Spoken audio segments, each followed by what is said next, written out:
Huling mga tanong na lang for today para kay Mr. Diskaya.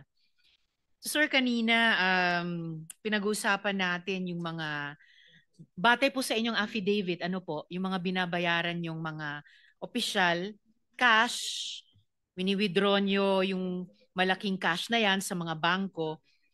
Magkano yung pinag-uusapan natin? Magkano yung value nung 10 to 25% na yan? At least yung binabayad nyo sa Quezon City.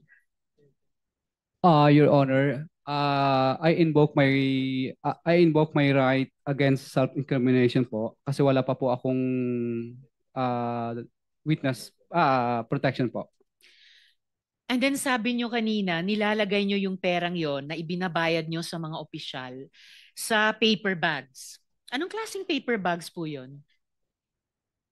Your Honor, ordinary paper bags lang po, Your Honor. Ordinary. Gaanong kalaking ordinary paper bags? Your Honor, okay lang po. I invoke my right against self-incrimination po. Sir, paper bags lang pinag-uusapan natin. Ano bang po? klaseng paper? Malilit lang po. Malilit lang po Maliit mga... na ordinary paper bag? Yes po, Your Honor. Paano po nagkasya doon ang malalaking halaga ng pera? Sabi nyo, malalaking cash. Paano nagkasya sa maliliit at ordinaryong paper bags? Your Honor, I invoke my right against self-incrimination po muna. Wala pa po akong witness protection. Okay. For the record, Mr. Chair, ngayon lang ako nakarinig ng nag-invoke ng right against self-incrimination sa issue ng paper bags. Sang bangko po kayo nag-withdraw ng mga malalaking cash amounts na iyon? Your Honor, I invoke my rights against self-incrimination po. Actually, sir, Mr. Chair, baka unnecessary na po i-invoke yung right na iyon at this point in time. Kasi paalala po kanina, sinabi po ng AMLAC na nakatanggap na sila ng several reports from banks at isusumite po nila sa komite. So, baka gusto nyong bawasan yung pagpapahirap na ipadadaan nyo sa komite by answering more forthrightly yung tanong na iyon kung saang bangko kayo nagwi-withdraw ng malalaking amounts ng cash na iyon. Your Honor, I invoke my rights against self-incrimination po. Okay, sige. Anyway, pag nalaman namin yung mga bangkong iyon, malamang posibleng nagmamatch dun sa pinag-withdrawan ninyo and magtataka na lang ako na siguro malapit kayo sa mga branch manager no, ng mga bangkong iyan. Sir, sinabi nyo rin po na nung nakaraang hearing, I believe, 200 lang ang empleyado ninyo sa inyong kumpanya. Paano nyo po natatapos yung mga proyekto nyo sa buong Pilipinas? Ang dami nun po. Sabay-sabay pa. Your Honor, ang binanggit lang po ng misis ko, mga staff po sa office, hindi po mga construction workers po sa field. Okay, so kung 200 na yon ay staff lamang, ilan po yung construction workers nyo sa field? Estimated lang po, umaabot po ng halos mga nasa 5,000 po halos. 5,000. Lahat po sila ay kinakaltasan ng income tax, lahat po binabayaran nyo ng PhilHealth, lahat po binabayaran nyo ng Pag-ibig tuwing 15 at 30. Ano po sila, Your Honor? Contractual po. Ano po, yung per project base po sila. Contractual. So hindi project po base. Sila regular employees nyo. But at any one project time, base po. Project base at any one time 5,000 po iyon. At any one time, ilang proyekto po ang ongoing ng mga kumpanya ninyo? Ang kaya ko lang po sagutin yung sa St. Gerard lang po. So ilan po yon at any one time? Ngayon po parang nasa kapiraso lang po ang nakuha niyang project ngayon. Bali parang nasa ano lang po yata. Wala pa pong 20 projects yata o 30. 20 to 30 projects. At sa bawat... Yes, Mr. Chair. Mula 2016 hanggang ngayon, no? Nakamagkano na kayo kontrata? Buong infra, wag na yung flood control lang. Lahat, basta yung kontrata nyo sa DPWH, nakamagkano na kayo? Ballpark. Ang kaya ko lang pong sagutin yung kay... Yung lahat ng firms, mag-asawa kayo eh. Nag-divest na po kami, Your Honor, doon sa ibang mga company. Hindi, divest before. Basta from 2016 to... Gusto mo sabihin ko kung magkano? 207.25 billion over a period of 10 years from 2016 to 2025. Ganyang kalaki ang inyong kontrata. Kaya wag ka ay nako, mahirap talaga kayo kausap pare-pareho. Your Honor, ano po, yung iba po kasi po doon is na terminate po, yung iba po hindi po natuloy dahil may right of way problem. Yeah, nevertheless, ang tanong ko nga, magkano yung na-award sa inyong contract? Di ba 207 billion mahigit? Mga completed ito eh. Completed projects. Sa DPWH lang ito. Okay, I'll tell you 2016, medyo mahina pa. 2017, umispike kayo. 2018, ganun pa rin. 2019, kasi binito ni President Duterte yung 95 billion, bumaba kayo. 2019, tumaas na naman kayo. 2020, 2021, COVID, mataas pa rin. Yung nga pala, DPWH, wala na. No? Yung gusto ko malaman yung policy nung lockdown, tuloy-tuloy yung ligaya. Lockdown na nagtatrabaho pa kayo eh.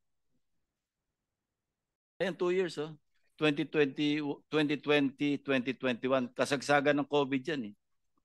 Nakamagkano pa kayo dyan? 18.5, 15.8. 2022, 31 billion. 2023, 31, 35. Puro completed ito eh. Completed projects. Mr. Chairman, you don't even need the confirmation that is born out of records of DPWH. Ito DPWH. Official hindi ko to ginawa. Thank you. Tapos puro I invoke my right against self-incrimination. And you're applying to be a state witness, di ba? Okay, sige. Thank you, Senator Risa. Thank you, Mr. Chair. So sabi niyo, at any one time, kahit yung isang kumpanya nyo lang, 20 to 30 projects going on. Sa bawat proyekto, ilan ang field workers nun? Your Honor, minsan umabot po ng mga 30, depende po. Minsan po 50, depende po sa ano po, kung malapit na siya matapos, kapiraso na lang po. Pag nag-start siya, medyo konti pa rin. Sa gitna, medyo marami na po yung tao.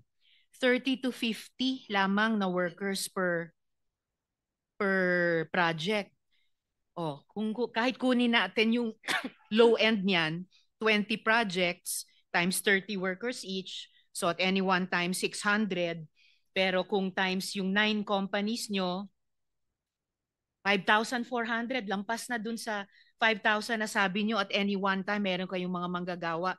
And kung bigger projects ito, siguro wala naman akong dinadaan ng construction site na parang 20 o 30 kapirasong tao lang nagtatrabaho. So, yung ibang mga proyekto nyo, pag sabay-sabay, sinasubcontract po nyo iyon? No po, Your Honor. Mm-hmm. Okay. Senator Risa? Yes, Mr. Chair. Hindi subcontract, joint venture, di ba? Yung iba po, joint venture. Magkano kayong joint venture? Your Honor, wala pa po akong data na hawak po. 24 billion. Sino yung top 5 companies na may joint venture kayo? Sa lahat ng firms nyo. Si Ayan na, basahin mo na lang. Pag sinabing joint venture, royalty, di ba? Hindi po, Your Honor. Kasi tama ang tanong ni Senator Risa, ilan ang tao nyo? Kaya nyong gawin lahat yung 207 billion pesos worth ng project sa 10 years? Libo dapat ang tao nyo. Yes po, Your Honor. Yung iba, joint venture, kasi royalty na lang, di ba? Your Honor, katuwang po namin yung mga joint venture sa Sige. project. Thank you, Senator Risa. Salamat, Mr. Chair. Actually, dito sa pinapakita po ninyo, parehong practice, nagbibid-bidan yung mga kumpanya nila against each other. Sila rin po ang nakikipag-joint venture sa isa't isa. It's, yung adjective na yon kapag malalapit na magkakamag-anak ang nag-aasawa. Ganyan po yung nangyayari. And I think, proceeding from yung point na ginagawa ng mga kasama kanina, that is a violation. No? Yung from bid rigging to yung ganitong mga practices. So those are my questions for today, Mr. Chair. Babalikan ko na lang po yung iba pang mga tanong ko sa mga Diskaya at yung iba pang mga contractors sa susunod na pagdinig, lalo na po kaugnay ng Quezon City. So Mr. Chair, para din po sa susunod na hearing, maaari ko rin po bang i-request sa Chair na ipatawag yung Regional Director ng NCR at yung mga District Engineers ng Quezon City, Mr. Chair. Noted. Thank you. Salamat po, Mr. Chair. Mr. Chair, matanong ko lang, nung last hearing po, natanong ko dito kay Mr. Diskaya yung ledger na sinasabi niya nandoon na yung mga pangalan lahat ng mga proponent, yung mga nagbigay sa kanya ng pondo. Nasaan po yung ledger, Mr. Diskaya? Your Honor, nagbigay po kami ng sulat dito na hindi po namin po maipo-provide muna kasi wala pa po akong protection po. Ano ibig sabihin? So, hindi mo ibibigay mo sa amin, kailangan mo muna ng proteksyon. Tama? Yes, Your Honor, para for baka po magamit din po for self-incrimination po. Okay, Mr. Chair, ito po yung sinasabi kanina ni District Engineer Alcantara na wala siyang kinalaban sa mga pera. Tama po ba? Nabanggit niyo kanina na wala kayong kinalaman dyan, yung mga tinatanggap ni Bryce Nanatol. Tama po? Yes, Your Honor. Paano mo mapapaliwanag ang litrato na ito na nandito ka, yung naka-blue na yan, na nagpaparte, ini-impake na yung limpak-limpak na salapi. Nilalagay sa paper bag. Ito, paper bag, kung kani-kanino. Ayan, Ayan, paper bag. Tapos meron pa sa karton. Napakalaki siguro. Ito yung proponent sa karton. Pero iba may mga paper bag. Iba nilalagay sa karton ng biscuit. So ngayon naalala mo na nandyan ka tuwing nagpapartihan ng pera. Tama? Hindi na baka. That's you, right? Or kakambal mo?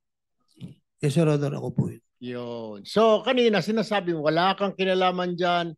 Hindi ka may-ari niyan. Huwag kang isama ni Bryce. So, ibig sabihin, itong patunay na may kinalaman ka sa mga partihan na yan at may kinalaman ka kung saan pupunta yung mga pera na yan. Tama? Your Honor, ang sinasabi ko po, yung sa Ghost Project po, hindi po ako kasama. No. Tinatanong ka, sinasabi kasi binibigay ni Sims kanina sa kay Bryce yung pera. Wala kang kinalaman, umiiling-iling ka. Sabi mo kanina, wala kang kinalaman sa mga transaction na yan, money transaction.